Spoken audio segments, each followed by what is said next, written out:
राधे राधे महाराज जी।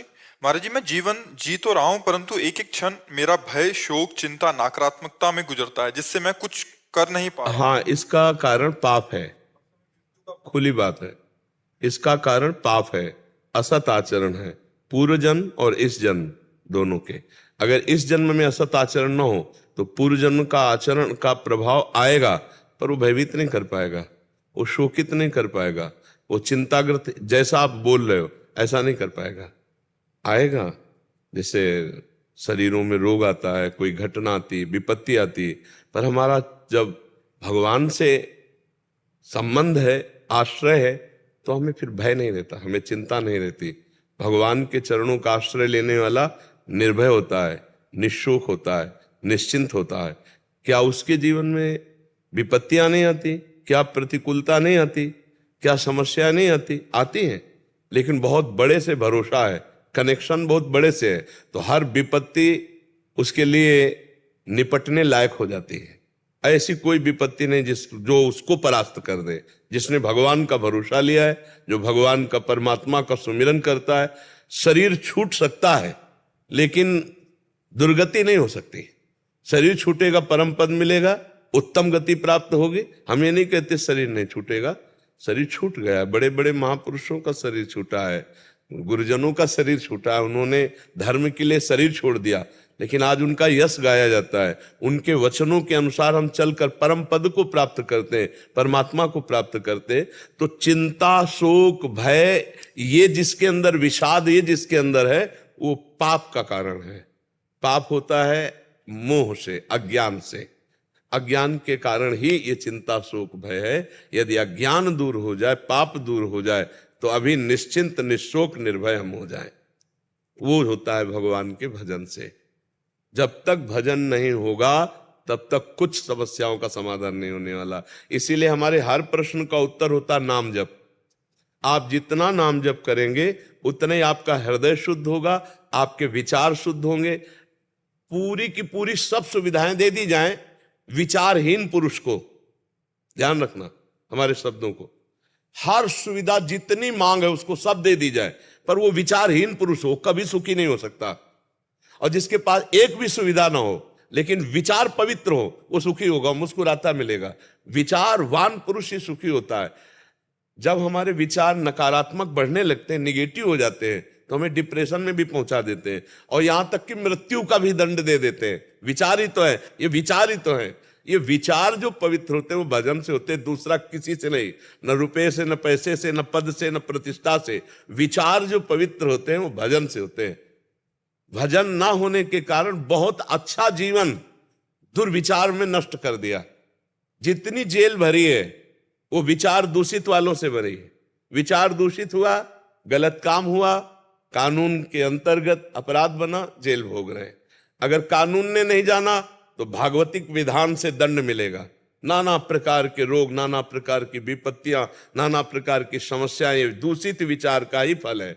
हमारे विचार शुद्ध होंगे सिर्फ भजन से, दूसरा कोई उपाय नहीं है। विचार हो तो एक रोटी भी तुम्हारी जो दी हुई है वो दूसरे के बहुत बड़े काम में आ गई। तो विचार शुद्ध भजन से होते हैं। इसलिए परमात्मा को जो नाम प्रिय हो, जो नाम प्रिय, हमारे प्रभु के बहुत से नाम हैं, अनंत नाम है।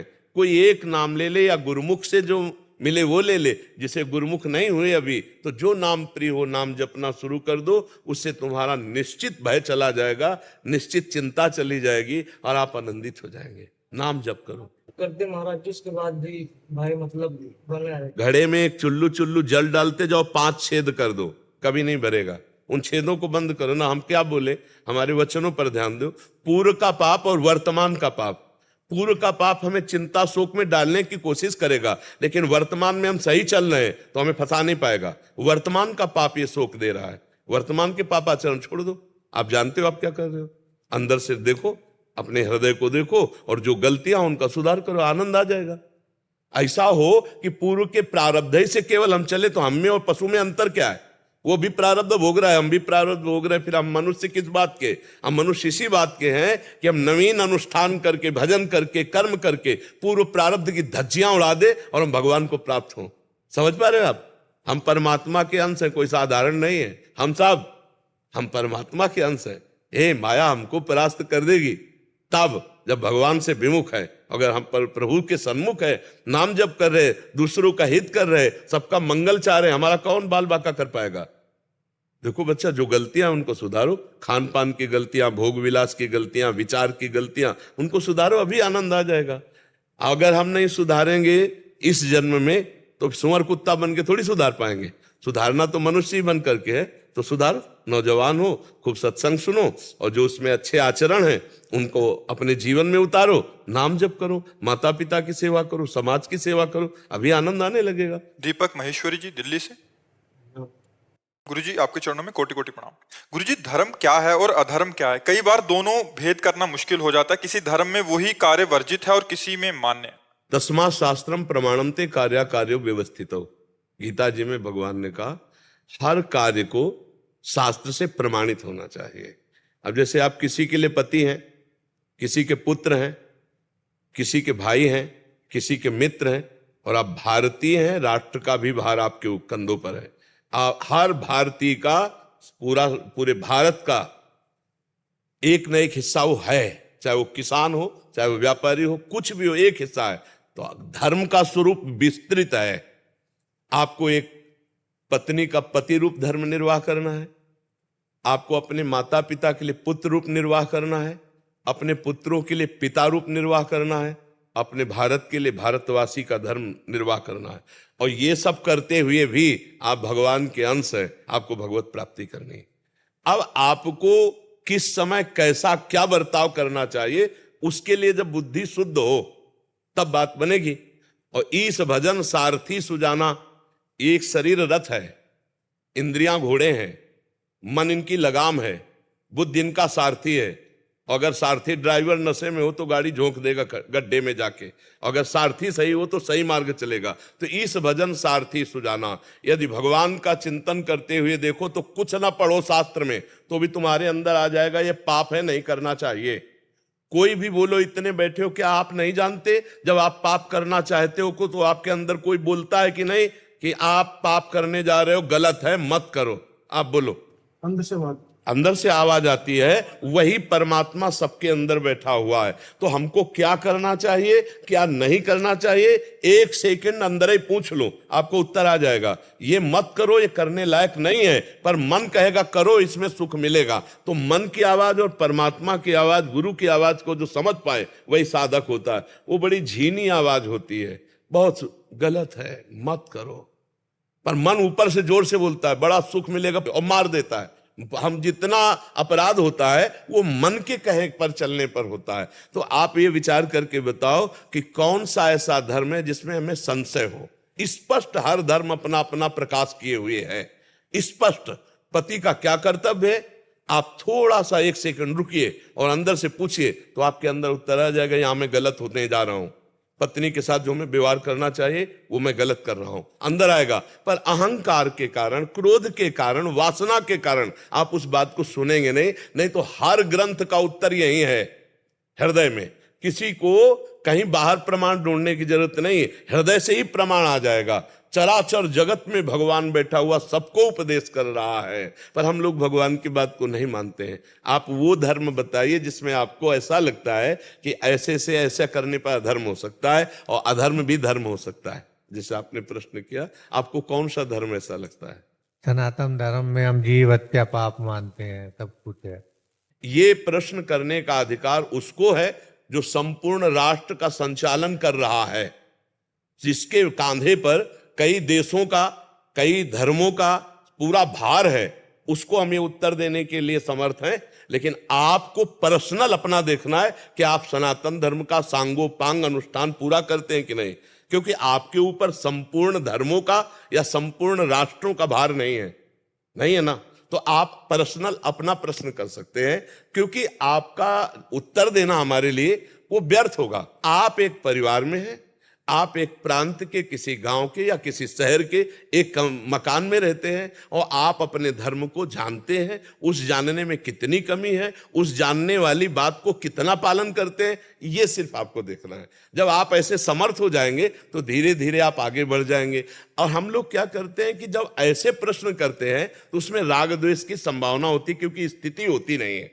हमारा यहाँ का उद्देश्य, जो अध्यात्म का उद्देश्य है, पहला एक ये है कि एक मेरे भगवान का बगीचा है, उस बगीचे में विविध फूल हैं, हम किस फूल के आशिक हैं मुझे ये देखना है। वो फूल मुझे चुनना है बगीचे से, पूरा बगीचा तो नहीं कटवा देना। घोर गाली देने वाले, घोर अपराध करने वाले को भी गले लगाकर उसे परम शांति प्रदान करना, ये हमारा धर्म कहता है। आपको समझ में आ रहा है जी? अगर अब आपको सनातन धर्म के विषय में कोई संशय हो तो आप पूछ सकते हो। एक गुरुजी, मन बड़ा व्यथित रहता है सारे दिन। हम आपसे एक बात पूछते हैं, कोई ऐसा सुख बकाया रह गया क्या जिसको आप जानते हो और भोगा ना हो? आपसे इसलिए पूछ रहा हूं कि आप जनरल गृहस्थ वेश में है का कोई सुख? नहीं। जो लगभग इसका मतलब अभी एक सुख है जिसे आप जानते हो और नहीं भोगा, वो भगवदानंद। इसे नहीं भोगा ना, बस उसी के लिए छटपटा रहा है। वो सब कुछ भोग लिया है लेकिन उसी के लिए वो छटपटा। अगर वो मिल जाए तो ना घबराहट होगी और ना मृत्यु का भय होगा और ना अभाव होगा। अभी अभाव है, अभी ऐसा लगता है जो चाहिए वो नहीं है। लगता है ना, सब कुछ है लेकिन ऐसा लगता है जो चाहिए वो नहीं है। वो है परमात्मा।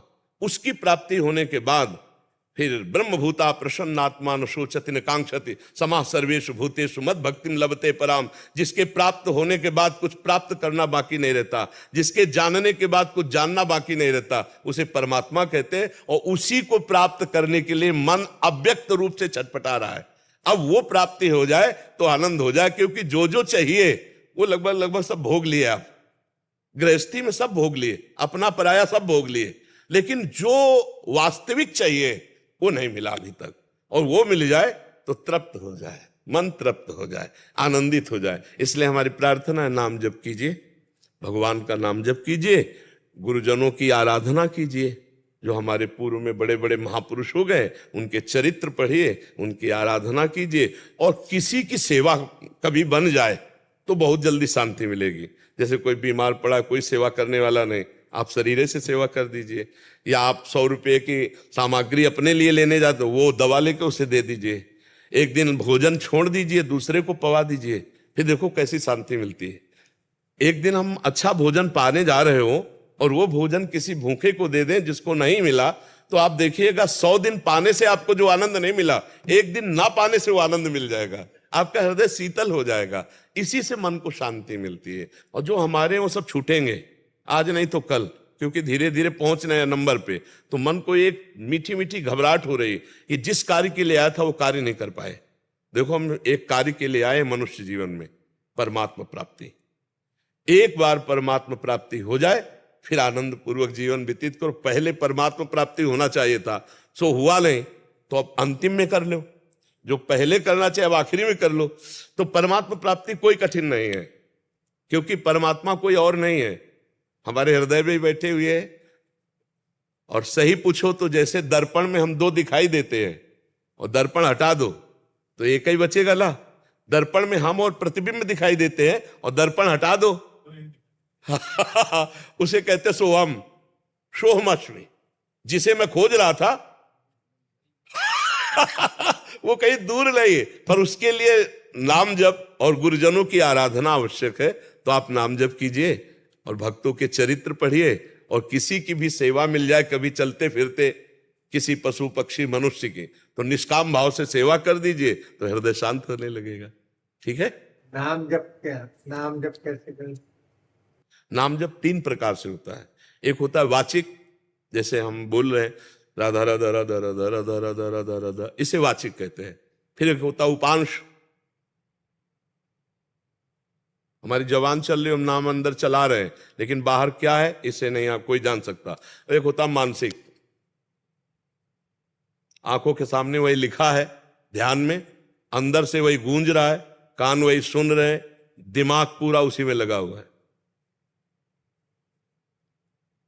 अब कोई जान नहीं सकता कि हम जप कर रहे हैं, इसे मानसिक जप कहते हैं।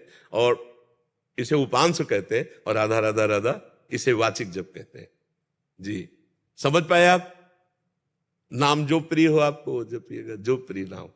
मोती सिंह जी मेड़ता से, राधा वल्लभ श्री हरिवंश महाराज जी, आपके चरणों में कोटि कोटि नमन। महाराज जी, नाम साधन है या साध्य? दोनों है, दोनों है। वो साधन भी है और वही साध्य भी है। जिस समय नाम साध्य रूप धारण करता है तो देखिए, नाम रूप आधीना, नाम रूप को प्रकाशित करता है। जैसे हम कृष्ण कृष्ण कृष्ण कृष्ण, तो स्वरूप सच्चिदानंदमय, वो नाम प्रकाशित करता है। जैसा श्री कृष्ण का रूप है, वो न कोई प्रकृति में रंग है, न कोई लेखनी है, न कोई चित्रकार है जो उनको उतार सके। चिदानंद, सच्चिदानंद रूपाय आया ना भगवान के लिए, सच्चिदानंद रूपाय। तो सच्चिदानंद कोई प्रकृति कैसे है? ये तो मायाकृत त्रिगुण है, और वो त्रिगुणातीत सच्चिदानंद, वो साध्य नाम में समाया हुआ है। जब हम खूब तन्मयता पूर्वक नाम जप करते हैं तो वही हमारे सामने उसका रूप होता है। और जे ही रूप का दर्शन हुआ तो मम दर्शन फल परम अनूपा, और जीव पाव निज सहज स्वरूपा, वो अपने स्वरूप को प्राप्त हो गया, जीवन मुक्त हो गया। तो नाम ही साधन है और नाम ही साध्य है। जो नाम रूपी साधन को पकड़ लेता है वही साध्य को प्राप्त। जैसे गुरु ही साधन है और गुरु ही साध्य है। पहले गुरु को हम साधन स्वरूप में देखते हैं, और जब हम परिपक्व हो जाते हैं तो गुरु साक्षात परब्रह्म तस्मै श्री गुरुवे नमः, हम उसे साध्य रूप में देख पाते हैं। क्योंकि हम साधक हैं, इसलिए हमें पहला सोपान साधक ही नजर आएगा। जब हम सिद्ध हो जाएंगे तो सर्वत्र वही सिद्धावस्था का अनुभव होता है। तो नाम साधन भी है और नाम साध्य भी है। आप समझ पा रहे हो जी? विभोर मिश्रा जी, नरवल से। जय श्री राम। अरे जय श्री राधे। श्री राधे महाराज जी। महाराज जी, इनके बहुत सारे प्रश्न थे। इनके कहने का, गुरु जी, मृत्यु क्या है, जीवन क्या है, जन्म क्या है, नींद क्या है, ईश्वर क्या है, सुंदरता क्या है, दुख क्या है, ध्यान क्या है, सुख क्या हम है? सब प्रश्न का प्रश्न कर रहे हैं, तुम क्या हो? मैं इस शरीर का सारथी बना हुआ हूँ। कुछ नहीं, सारथी कौन है? मैं कुछ नहीं हूँ, क्योंकि मैं अपना परिचय क्या दूं, मैं कुछ नहीं हूँ। तो भी प्रश्न ही नहीं बनता ना। कुछ नहीं से कोई प्रश्न होता है भाई? कुछ नहीं से कोई प्रश्न होता है? प्रश्न करता तो बने हो ना, तो कुछ नहीं प्रश्न करता। बुद्धिमानी नहीं, चतुराई नहीं, सही में चलोगे तो हर प्रश्न का उत्तर तुम्ही से हम दिलवा देंगे। अभी बच्चा, जब तक जीव भगवान की शरण में नहीं होता और भगवान का नाम जप नहीं करता, तब तक उसको खुद समझ में नहीं आता। ऐसी माया की धुंधली भरी आंधी है कि जो ज्ञानिन कर चित अपहरई, बरियाई विमोह बस करी। तुम तो बच्चा हो अभी। जो ज्ञानी महात्मा है उनकी भी आंखों में धूल झोंक कर उनकी तपस्या अपहरण कर ले जाए, ऐसी माया भगवान की विचित्र है। हम पहले ये स्वीकार करें कि हम भगवान के अंश हैं। मानते हो अपने को? तो आप कुछ नहीं, ये नहीं बोलोगे। आप क्या बोलोगे? मैं भगवान का हूं। भाषा बदलो। मानते हो कि नहीं? पहले मानते भगवान के अंश हो, ये मानते हो आप? क्योंकि ये शरीर तो एक मनोरथ है, इसको चलाने वाली बुद्धि है, और इस शरीर रूपी रथ में बैठने वाला जो है रथी, वो भगवान का अंश है। तुम सारथी नहीं हो। सारथी बुद्धि है, मन लगाम है, इंद्रियां घोड़े हैं, शरीर रथ है, तुम बैठने वाले हो। बैठने वाला कौन है? ईश्वर अंश, जीव अविनाशी, चेतन अमल, सहज सुख राशि। हर सवाल का उत्तर इसी में आता चला जाएगा। समझ पाए आप कौन है? अब आपसे पूछे आप कौन, तो आप क्या बोलोगे? भगवान का अंश। भगवान का अंश है। अब आपका उद्देश्य क्या है? जीवन। आपका जीवन क्या है? भगवान को जान लेना या अपने को पहचान लेना। 22 साल से इस कमरे में अपने को एक सेकंड भी नहीं मिले। आप नहीं मिले ना अपने से? बढ़िया उत्तर दे रहे हो। इसी को जानना जीवन है, और इसी का ना जानना मृत्यु है।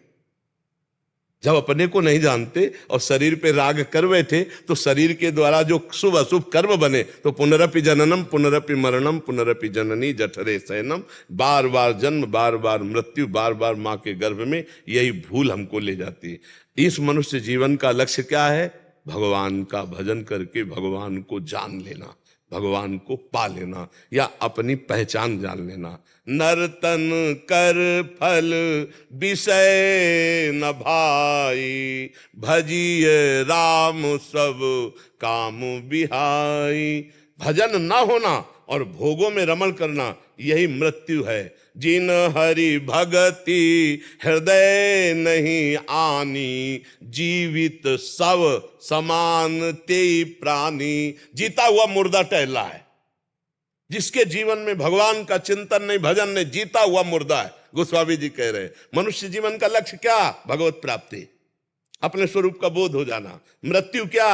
अपने को भूल जाना, शरीर राग में फंस जाना। सारे प्रश्नों का उत्तर तुम्ही से तुमको मिल जाएगा। बस तुम भगवान की शरण में होकर नाम जप करना शुरू करो। आप भगवान की चैतन्य घन अंश हो, आप में सारी शक्तियां हैं। आप अपनी शक्तियों का स्मरण करके उनको जागृत करो। वो है नाम जप, मंत्रानुष्ठान, दूसरों का उपकार करना, पापाचरण से अपने को रोक पाना। अगर रोक पाए तो फिर जीवन प्रकाशमय हो जाएगा। अगर पापाचरण होते रहे तो फिर अंधकार नहीं हटेगा, ज्ञान अंधकार छाया रहेगा। समझ पा रहे हो?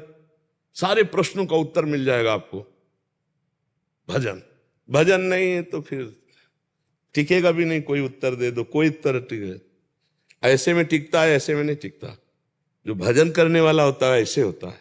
जो भजन भगवान से विमुख होता है वो अहंकारी ऐसे होता है, उसमें कुछ नहीं टिकता है। तुम नाम जप करो, भगवान के आश्रित रहो, माता पिता की सेवा करो, समाज की सेवा करो। इनमें सब में भगवान विराजमान है। यही जीवन का लक्ष्य है कि भगवान की हमें एन किन प्रकार प्राप्ति हो जाए।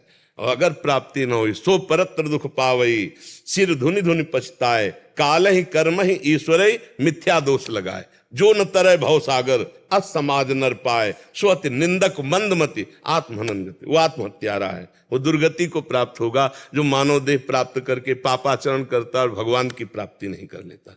नाम जप करो, सब प्रश्नों का उत्तर मिल जाएगा।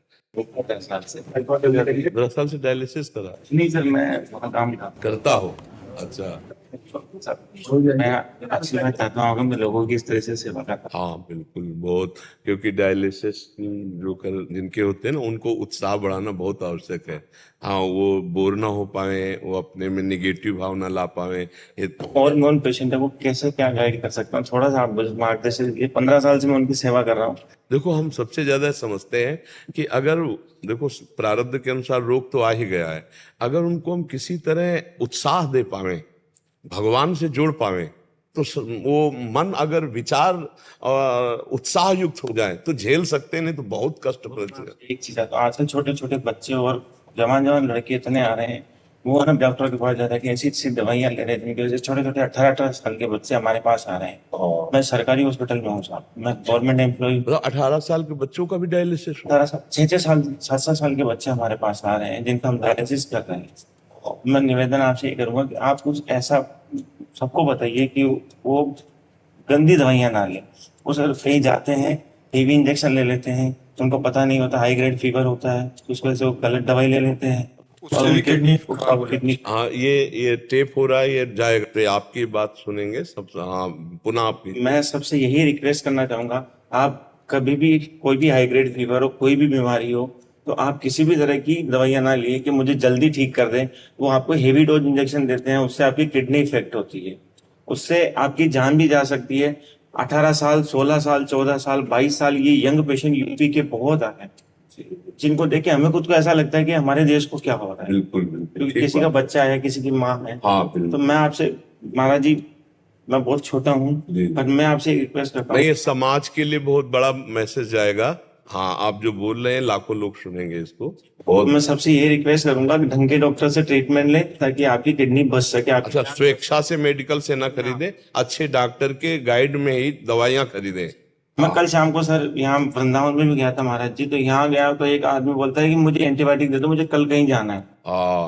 अब आपको पता होना चाहिए कि एंटीबायोटिक का क्या रोल है, वो आपको कैसे फायदा करेगी, कैसे नुकसान करेगी। बिल्कुल। तो उसकी वजह से भी आपके गुर्दे किडनी खराब हो रही है।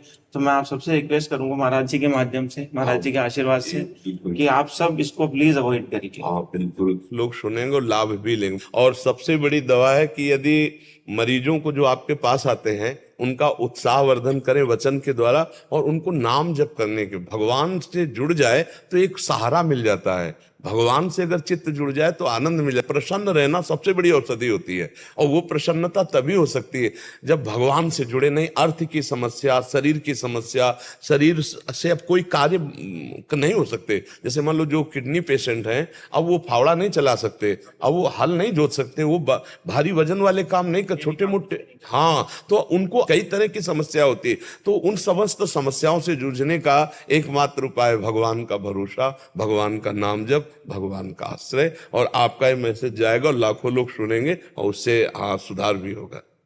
श्री हरिवंश। अरे भाई श्री हरि। राधा रासेश्वरी रम्या कृष्ण मंत्रादिदेवता सर्वाद्या सर्वंद्या वृंदावन विहारिणी वृंदा राज्य रमा शेष गोपी मंडल पूजिता सत्या सत्य परा सत्य धामा श्री कृष्ण वल्लभा वृषभानु सुता गोपी मूल प्रकृतीश्वरी गांधर्वा राधिका रम्या रुक्मणी परमेश्वरी पराट परतराट पूर्णा पूर्णचंद्री भानना मुक्ति मुक्ति प्रदादे भव्याद विनाशिनी। बहुत सुंदर। लाल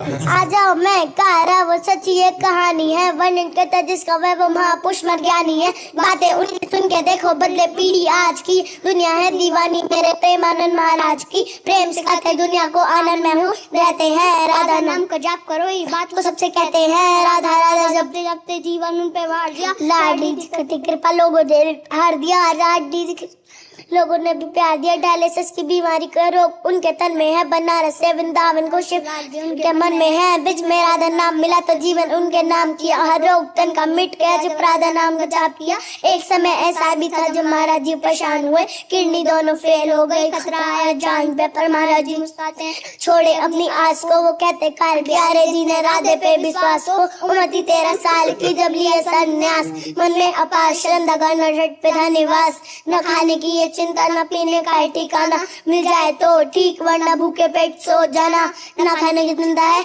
ना पीने का ठिकाना, मेरे तो ठीक वरना भूखे पेट ही सो जाना। डायलिसिस हो रहा है, किडनी भी फेल है, लेकिन फिर भी सब चल रहा है, ये बिना सिर पर संभव नहीं है। महिमा उनकी देखो जिनके पीछे मुरली वाला है, हंसते हंसते उनको तो बस लाडली ने पाला है। किडनी दोनों फेल डॉक्टर भी है, दान है उनकी नहीं था बचना, लेकिन आज उसमें प्राण है। हर दिन के महाराज जी को दुनिया करती है प्रणाम, महाराज जी बता रहे हैं सबसे बड़ा राधा नाम। नाम की ये महिमा है तभी तो मिलने आते लोग, ब्रज के ही वन और ब्रज का ही खाते भोग। सबसे करते प्रेम करते दिल से सम्मान भी, उनसे मिलने आता बाहर खिड़की का अवतान भी। डूब जाते रस में सब ऐसी उनकी बोली है, वो सबको एक मानते हैं इंसान वो एक कोली है। बनारस में तुलसी घाट की जगह वो पावन, वहाँ बैठे बैठे सोचा कैसा होगा वृंदावन। पीपल के ब्रज के नीचे थे वो ध्यान में, शिव ने कृपा तो है वृंदावन धाम में। कैसी है वो संत जिनको प्राप्त विज्ञान, अधूरा मुझको ध्यान इसलिए महान।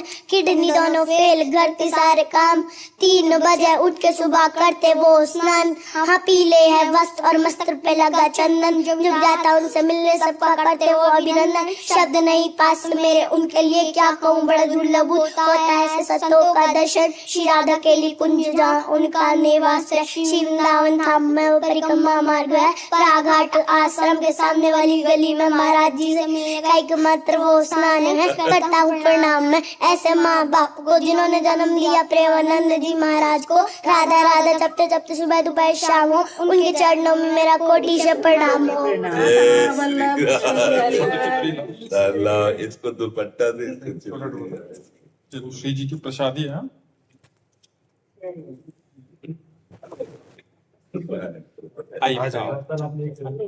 राजपुरोहित काजल जी सूरत से,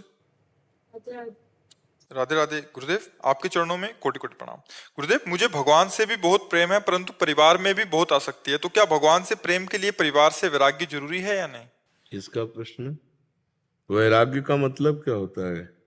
कोई कपड़ा बदलना वैराग्य थोड़ी कहते हैं, या मकान छोड़ के घर छोड़ के बाहर कहीं भटकना उसे वैराग्य थोड़ी कहते हैं।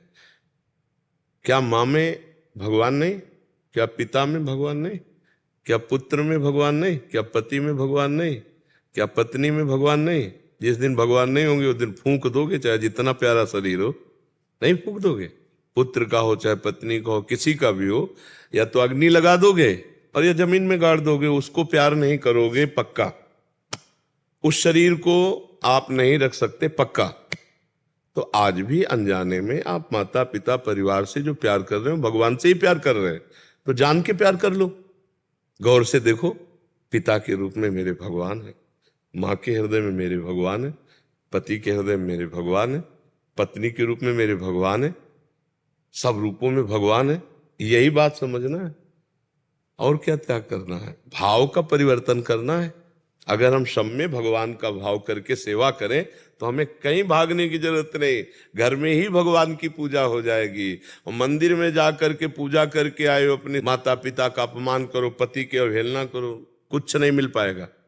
आचरण गलत नहीं मिलेंगे आपको, नहीं मिले तो आप चाहो। अगर आपके नेत्रों में भगवान है तो आप ईंट पत्थर में भी भगवान देख सकते हो, और अगर आपके नेत्रों में भगवान नहीं तो भगवान में भी भगवान नहीं देख सकते। दुर्योधन भगवान को भगवान मानता था क्या? नहीं मानता था। और प्रहलाद जी ने खंबे से भगवान को प्रकट कर दिया। हम लोग भावना करते हैं मूर्ति पे तो भगवान विराजमान है, अनुभव होने लगता है। तो हम भावना करें अपने पति पर, अपने पुत्र पर, अपने सास पर, अपने ससुर पर, अपने माता पिता पर, उनमें भगवान नहीं।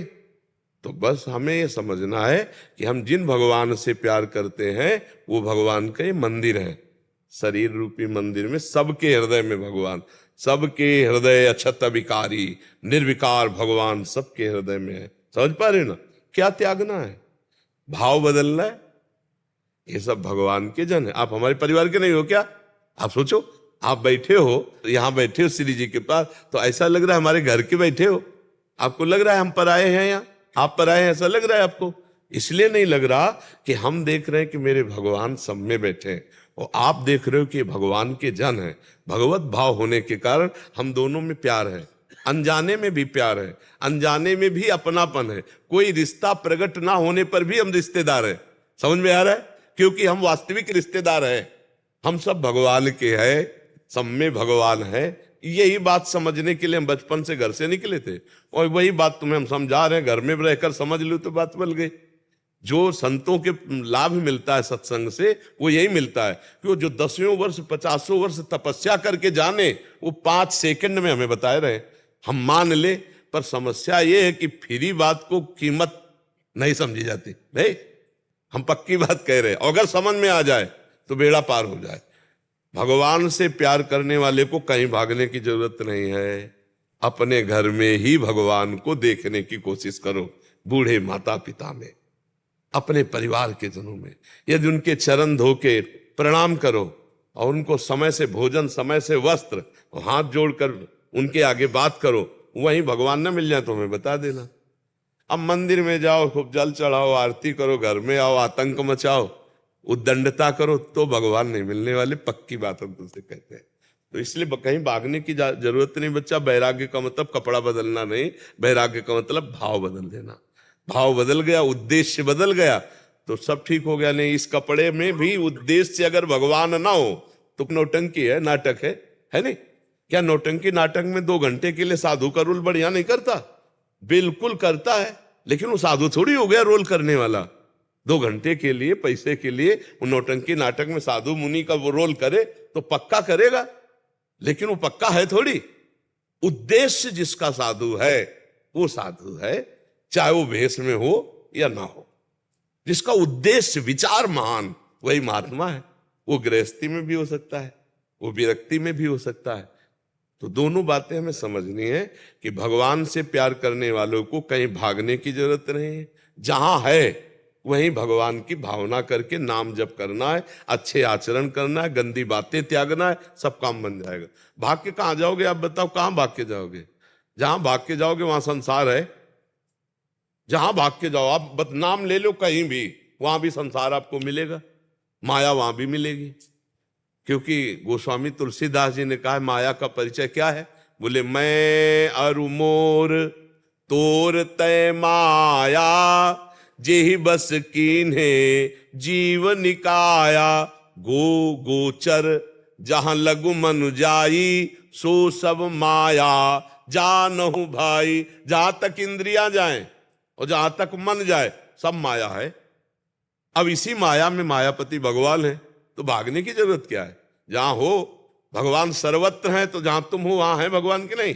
भगवान सब समय है, तो जिस समय तुम चाहो उस समय भगवान है कि नहीं? भगवान सबके हैं तो तुम्हारे भी भगवान है। भगवान सब में है तो तुम में भी भगवान है। ये भी बात समझ ला है। भगवान सब में है तो तुम में भी। अब खोज लो, बहुत नजदीक भगवान है। नाम जप करो, बुजुर्गों की सेवा करो, बढ़िया चक्का आनंद आ जाएगा। भागने की कहीं जरूरत नहीं। महाराज जी इसमें 15-16 आर्किटेक्ट बैठे हैं महाराज जी, जो घर बनाते हैं और पूरे घर का निर्माण आदि, भवन निर्माण आदि का कार्य करते हैं। तो ये मथुरा वृंदावन एसोसिएशन होती है, तो यूपी की अलग अलग जगहों से, मुजफ्फरनगर, नोएडा, इधर अलग अलग जगह वाराणसी आदि से उनके प्रधान आए हुए हैं। इनका ऐसा कहना था कि अपने काम को और बेहतर कैसा बना सकते हैं और लाइफ में और ज्यादा हम अच्छे से कार्य कर सकें, इसलिए देखो, अध्यात्म वृत्ति में जब तक हमारी बुद्धि में परोपकार की भावना नहीं होती, स्वार्थ बुद्धि, धन प्रधान बुद्धि, तो बुद्धि का विकास नहीं होता। जो बुद्धि का विकास होता है वो परोपकार की भावना से होता है और भगवत संबंध से होता है। धन संबंध से तो बुद्धि का विनाश होता है। अगर हम केवल धन पर बुद्धि ले लेते हैं तो हमें पतन के मार्ग में ले जाती है, चाहे वो कोई भी हो, किसी भी पद पे हो। जब धन की प्रधानता हो जाती है तो फिर जो सामने वाले को सुख पहुंचाने के लिए हमारा मानव जीवन है वो नहीं हो पाता। फिर हम अपने स्वार्थ में, लेने की भावना स्वार्थ और देने की भावना परमार्थ। अगर देने की भावना में है तो लेने वाला जो कार्य है वो अपने आप पूर्ण होता है। जैसे हम आपके पास कोई मकान का कार्य लेकर आया और आपने विचार किया कि इसको सुख पहुंचाना है मुझे, जितना मेरे को ज्ञान है मैं अधिक से अधिक सुविधाजनक उतना इसको मकान बना करके, नक्शा बना करके हम देंगे, सुविधाजनक। पैसा दूसरे पर, पहले पर उस जो आया है मेरे पास उसको सुख प्रदान करना, उसके तो आपकी बुद्धि निर्मल होगी। परोपकार की भावना में बुद्धि निर्मल होती है और निर्मल बुद्धि भगवत चरणारविंद से युक्त होती है, धर्म से युक्त होती है। तो वो आपके भी हृदय को चिंता, शोक, भय, विषाद इनसे रहित करेगी और दूसरों को भी सुख पहुंचाएगी। और जब धन की ही केवल प्रधानता होती है तब ये चिंता, शोक, भय आप में लौट करके आ जाएगा और दूसरे भी असंतुष्ट हो सकते हैं केवल धन की प्रधानता रखने पर। तो हमें सबसे पहली बात रखनी है कि हमें जितना ज्ञान भगवान ने दिया है जिस विषय का, हम दूसरों के सुख के लिए धन की प्रधानता न रख करके करें। जैसे डॉक्टर है, धन की प्रधानता कर ले तो मरीज को सुख देने वाली बात नहीं रह जाएगी। न्यायाधीश है, धन की प्रधानता कर ले तो फिर न्याय सही नहीं कर सकता। वकील है, धन की प्रधानता कर ले तो सही वकालत नहीं कर सकता। मास्टर है, धन की प्रधानता कर ले तो सही शिक्षा नहीं दे सकता। जो जहां है वो तभी सफल हो सकता है जब हमारी परोपकार की भावना हो, दूसरे को सुख पहुंचाने की भावना हो। और धन तो गौड़ विषय है और जिसके मुख्य धन होता है तो फिर वो सफलता नहीं होती। जीवन अशांत और मृत्यु तुल्य जीवन है जिनको सौभाग्य समझ रहे हैं। गाड़ी पे चलना, भोगों को मनमानी भोगना, मदिरा पान करना, रुपया पैसा के सब मनोरंजन, कितने दिन, आखिरकार मृत्यु तो आएगी ना। तो परमार्थ के लिए तुमने क्या किया, स्वार्थ के लिए तो अधर्माचरण किया। तो इसीलिए हम प्रार्थना करते हैं कि तुम्हारा जीवन राष्ट्र का जीवन है। आप हमारे भारत के एक हिस्सेदार हैं। हर भारतवासी भारत का एक हिस्सेदार है, चाहे वो किसान क्यों ना हो, चाहे कोई क्यों ना हो। आप जितना आपको कार्य मिले उसमें परोपकार की भावना करते हुए और प्रधानता भगवान की प्रसन्नता रखें कि भगवान इस रूप में आए हैं और मुझे सेवा दी है, तो अर्थ तो मिलेगा ही और हमारा परमार्थ भी बन जाएगा और बुद्धि पवित्र हो जाती है। जितना परोपकार किया जाता है उतनी बुद्धि कुशाग्र और प्रवीण होती चली जाती है। तो ये तो बनाना ही है, लेकिन अपने लिए भी एक मकान बनाना है जो परलोक शरीर छोड़ करके जब हमें यहाँ से जाना है, तो यहाँ की ना पढ़ाई साथ जाएगी, ना यहाँ का मकान साथ जाएगा, ना यहाँ का रुपया साथ जाएगा, ना यहाँ का कोई मित्र साथ जाएगा, आपका किया हुआ आचरण जाएगा। अब आप क्या अपने लिए तैयार करते हैं, नरक, स्वर्ग या भगवान का धाम? इसके लिए भी हमारी बुद्धि को इस पर भी विचार करना चाहिए। कितने आयु चली गई हमारी, अब पता नहीं कितने मिनट है। दिन नहीं कह रहे मैं, साल नहीं कह रहा, मिनट कह रहे हैं। कितने मिनट हैं, रास्ते में जा रहे हैं, एक्सीडेंट हुआ एक क्षण में, सब कुछ भरोसा इस शरीर का नहीं। तो हमको एक ढांचा तैयार करना है अपने परलोक का भी, और वो होता है परोपकार से और भगवत आश्रय से, भगवत चिंतन से। आप जहां प्रश्न कर रहे हैं, ये अध्यात्म विद्या का गढ़ है, परम धाम वृंदाविपिन, और आप एक अध्यात्म के सेवक से प्रश्न कर रहे हैं। तो अध्यात्म का उत्तर है परोपकार की भावना, भगवान की भावना और नाम जप करना, अर्थ को गौड़ रखना, धर्म को प्रधान रखना, बस इसी से सब प्राप्त हो जाएगा। आपको अलग से कोई साधना करने की जरूरत नहीं। आए हुए व्यक्ति में भगवान की भावना करके उसको संतोषजनक कार्य देना, उसको प्रसन्नता प्रदान करना।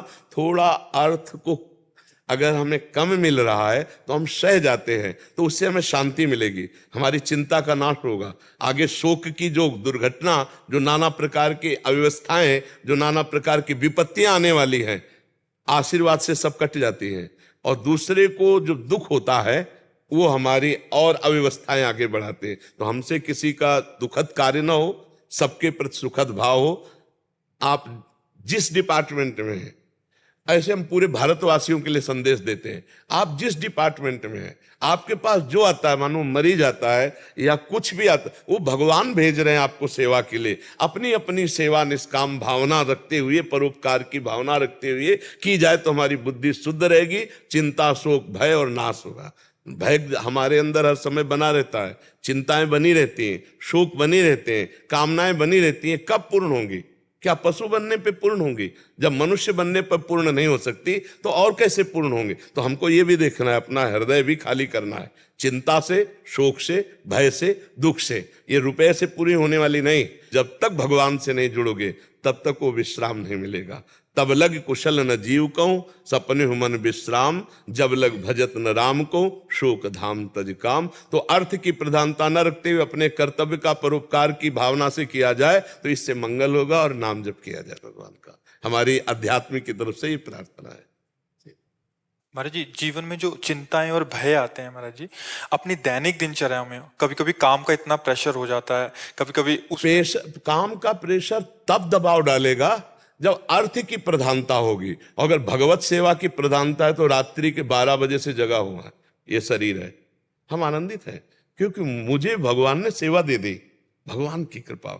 तो अगर हम अपने लिए मानते हैं तो दिमाग में फिर प्रेशर पड़ता है, अर्थ के लिए या अपने के लिए। और जब हम समाज सुख के लिए, तो आप 12 घंटे 20 घंटे लगे रहे तो भी आपको सुख होगा। भगवान ने 20 घंटे सेवा ली हमसे, हम अपने राष्ट्र की सेवा कर रहे हैं, हम समाज की सेवा, तो आपको सुख मिलेगा। जब अपने धन के लिए करेंगे तो प्रेशर पड़ सकता है, धर्म के लिए करेंगे और धन तो गौड़ है, वो तो मिलेगा ही, जाएगा कहां, तो प्रेशर नहीं पड़ सकता। जैसे अभी 2 घंटा और चलता रहे तो हम थकेंगे नहीं, और जहां यहां से हटे तो शरीर में पीड़ा फिर भान होती है, यहां दर्द है, यहां दर्द है, ऐसा है, और हम लगे हैं तो हमें कोई तो वो थकान जो होती है वो वासना की होती है, वो चाहत की होती है। अगर वासना हमारी पवित्र हो जाए, चाहत पवित्र हो जाए तो बिल्कुल थकान नहीं होगी। महाराज जी, जैसे आपका कार्य है महाराज जी, कोई एक क्लाइंट आया, उसको अपनी बिल्डिंग बनानी है, वो अपने बिल्डिंग के लिए इनके पास गया, अच्छे से आपने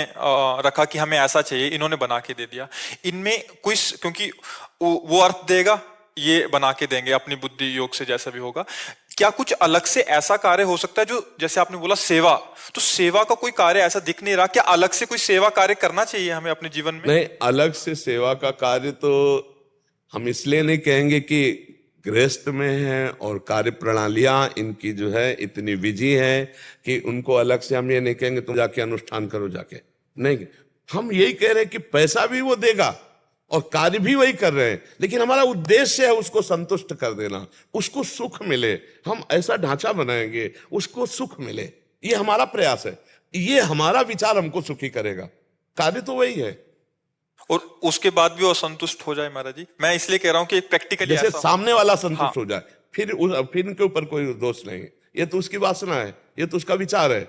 ये अपनी योग्यता के अनुसार पूरा उसको सुख पहुंचाने की चेष्टा की, और इसके बाद जो अर्थ मिलता है वो तो मिलेगा ही, और इसके बाद वो असंतुष्ट हो जाता है। तो ये उसके विचार है, इन्होंने अधूरापन नहीं छोड़ा, इनकी पूर्णता है। तो भगवान इनके हृदय में वो गाली भी देगा ना तो ये मुस्कुराएंगे, इनको वो भगवान सामर्थ्य देंगे, इनके अंदर शीतलता देंगे। यही तो खास बात है। और जब हमसे त्रुटि हो जाएगी तो वो मुस्कुरा के भी जाएगा, तो बाद में मेरा हृदय जलेगा। अगर हमारी तरफ से त्रुटि नहीं है तो गाली दे के भी जाएगा तो हमें मुस्कुराहट आएगी। हमने तो प्रयास किया है, पूरा प्रयास किया है, वो समझ नहीं पा रहा है, इस विषय को समझ नहीं पा रहा है कि जो हमने बना के दिया है इसके लिए बड़ा सुखद है, और वो नहीं समझ पा रहा, दुख का अनुभव कर रहा है, तो उसकी मूर्खता है। हमारी तरफ से हमारे जो ज्ञान में है उसको हम छुपा के न रखे, पूरा का पूरा हमने उसके सुख के लिए संविधान। और महाराज जी अगर कभी ऐसा असंतुष्टता से वो इनके धन का कि आप जो पैसा बचा हम नहीं देंगे ऐसा कर दे तो कोई बात नहीं, क्षमा कर देना चाहिए, कोई बात नहीं, आप ले जाओ, जाओ, असंतुष्ट मत रहो, खा पियो जाके जाओ। भगवान ऐसे आदमी को भेजेंगे जो उससे दुगना दे जाएगा आपको। विश्वास करना हमारी बात को, झगड़ा मत करना। जैसे वो कोई आदमी मतलब प्यार से दे देता, ये मतलब हम तुमने ठीक हमारे लिए नहीं बनाया, हम नहीं देंगे, कोई बात नहीं, आप जाइए, लड़ने की कोई जरूरत नहीं, जाइए। तुम क्या समझते हो तुम्हारे देने से हमारा जीवन चलता है? देनहार कोई और है। यही हम कह रहे हैं कनेक्शन भगवान का। वो ऐसे आदमी को भेजेंगे कि वो अपने आप लड़ करके आपको दे जाएगा, वो देने में लड़ेगा नहीं, आप ही कीजिए, आप ही कीजिए। हम पक्का कह रहे, पक्का कह रहे, भरोसा जिसे भगवान का है उसका कार्य कभी रुकता नहीं, कभी नहीं रुकता। हम देखा है, जबरदस्ती हाथ जोड़ के प्रार्थना करके वो दे जाएगा। छोड़ो तुम उसे, अगर वो नहीं देता है तो तुम्हारा कोई कर्जा था पूर्व जन्म का, मान लो निपट गया। निर्माण का जो ढांचा बना के हमने दिया और हमको पैसा ले दिया तो निपट गया। झगड़ा नहीं करना कभी, यही अध्यात्म सिखाता है, झगड़ा नहीं करना, मुकदमेबाजी नहीं कर ली, हमको बैर कर लिया तो भय आ जाएगा, भय अंदर सताने लगेगा, चिंता आ जाएगी। नहीं, आप नहीं देना चाहते मत दीजिए, हमारा कार्य हमने मेहनत करके आपको दिया, आप नहीं देना चाहते जाइए, जाइए, भगवान देगा। और कैसे देगा आप खुद देख लेना, ऐसे गाहक को भेजेगा, ऐसी व्यवस्था करके भेजेगा कि उससे भी ज्यादा आपको लाभ मिल जाएगा। और सबसे बड़ा लाभ है हमारा परिवार स्वस्थ है, हम शांत हैं, हृदय प्रसन्न है, इससे बढ़िया लाभ और क्या है? खूब आप कमाई कर रहे, चाहे जितनी अधिक, घर में गए असंतुष्टता, नाना प्रकार की बीमारी, कलह, अशांति, ये सब अधर्म का लक्षण है। धर्म से चलो, नमक रोटी खाओ, चैन से जियो, चैन से जियो। नहीं, ऐसी ऐसी बीमारियां फैल रही कि पैसा खाते चले जाए नाना प्रकार की औषधियों में, और कभी शांति मिलने वाली नहीं, पूरा जीवन रोगग्रस्त हो जाता है। अधर्म का पैसा नहीं, मेहनत का पैसा, और वो ना दे तो तुरंत क्षमा करो, हमारा कर्जा निपट गया। और देनहार कोई और है, देते रहते दिन रैन, वो सब पूरे ब्रह्मांडों का संचालन करता है, आपका भी पालन करेगा। कई बार क्या होता है, अपन रचना बनाते हैं या डिजाइन बनाते हैं तो क्लाइंट को पता नहीं होता, हमें पता है कि क्या अच्छा है, तो हम उससे कई बार कुछ झूठ बोलना पड़ता है, कुछ डराना पड़ता है कि प्राधिकरण ऐसा कर दूंगा या वो करूंगा। बनने के बाद उसे पता चलता है कि नहीं, इन्होंने जो किया है वो अच्छा किया है, तो क्या वो शुरू में बोला गया झूठ? अगर दूसरों के सुख देने के लिए बोला गया है तो गलत नहीं होगा, और अगर दूसरों से सुख लेने के लिए बोला गया है वो गलत हो गया। हम जो जैसे डिजाइन करते हैं तो क्या हमें पता है कि क्या चीज बन के अच्छी आएगी, तो हम उसको बताते हैं, तो उसी चीज में हमें थोड़ा बहुत हाँ, अब उसमें हमारा तो केवल आध्यात्मिक उत्तर है कि सुख देने की लालसा में यदि हमसे कुछ मिस्टेक झूठ बोली गई तो वो क्षम्य है, लेकिन सुख लेने की लालसा में वो फिर निषेध है, फिर नहीं बोलना चाहिए। लेकिन सुख देने, अब हमें पता है कि अगर हम झूठ बोल देंगे इसके प्राण बच जाएंगे तो हम कसम खा के झूठ बोल देंगे, समझ रहे हैं ना? हम जो झूठ बोल रहे हैं इसको सुख मिलेगा आगे चलकर, ये अभी अज्ञानी जान नहीं रहा। अगर हम सही सही बताएं हो सकता काट दे, अगर हम झूठ बोल के बात बता रहे हैं और वो जब बन के तैयार होगा और इसको सुख मिलेगा, हमारा लालसा उसको सुख देना, तो वो झूठ हानिकारक नहीं होगा। झूठ तब हानिकारक होता है जब हम स्वयं अपने लिए करते हैं, छल करके उसे झूठ बोलकर उससे हम सुख लेने की लालसा, अर्थ लेने की लालसा, वो एक अलग चीज हो गई। लेकिन सुख देने की लालसा से फिर बात बन जाती है। अब जैसे किसी को सीधे हम कहें कि 2-4 माला जपने से कुछ नहीं होना, भजन निरंतर जब तक नहीं होगा तब तक माया का नाश नहीं हो पाएगा, तो अच्छे अच्छे हिल जाएंगे। तो क्या होता है, तुम 5 मिनट केवल जप के देखो, फिर तुम्हारा मंगल शुरू हो जाएगा। अगर 24 घंटे में तुम 24 मिनट मुझे दे दो तो मैं तुम्हें हर संकट से बचा लूंगा। आप समझिए, 24 मिनट उससे हमने भजन करवाना शुरू किया 24 घंटे में। अब धीरे धीरे हम उसको कि देखो अगर इस समस्या का समाधान चाहते हो तो भजन बढ़ाओ, अब 1 घंटे लाओ। बोले आपने तो कहा था पहले 5 मिनट में। तो देखो 5 मिनट वो ऐसे थे जैसे कोई स्कूल जाता है और काखा गागा की जगह अगर ऐसे करता है तो मास्टर कहता है शाबाश एक टॉफी लो, और अगर वही साल भर करते हैं तो थप्पड़ मारेगा, है नहीं, उसको सीधा का लिखा। हाँ, तो अगर हम ऐसी बातें करते हैं तो मंगल के लिए करते हैं ना, उसमें झूठ नहीं है। अगर हम स्वार्थवश तो फिर वो झूठ हो जाए। परमार्थ के, दूसरे के सुख के लिए यही बात देखना है। कहीं कहीं झूठ भी जो है ना वो सत्य से बढ़कर लाभदायक हो जाता है। एक पंडित जी माला ले बैठे थे, एक गाय जा रही थी, उसे कुछ मारने वाले लोग पीछे थे। तो उन्होंने पूछा गाय किधर गई, तो उन्होंने सोचा सत्य बोलना चाहिए, उन्होंने बता दिया वो गई। उन्होंने गाय को मार दिया, वो पंडित जी नरक गए, सत्य बोलने के कारण नरक गए। उस समय क्या करना चाहिए, झूठ बोलना चाहिए। मैंने तो देखा नहीं, शायद इधर गई है दिशा बदल के। किसी की प्राण जा रहे हो तो तत्काल झूठ बोल देना चाहिए। किसी का मंगल हो रहा हो, जैसे किसी का बेटी का ब्याह है, कोई मंगल है, क्योंकि उसका जीवन बसने जा रहा है, हम थोड़ी सी बात कह देते उसका जीवन बस, और भगवान हो सकता है उसका स्वभाव बदल दे, बड़ा सुंदर स्वभाव बन। तो ऐसे ही आप जो निर्माण के लिए बोल रहे, उसके सामने वाले के सुख के लिए बोल रहे, उसमें कोई दोष नहीं है। अपने सुख के लिए बोलना दोष युक्त माना जाता है।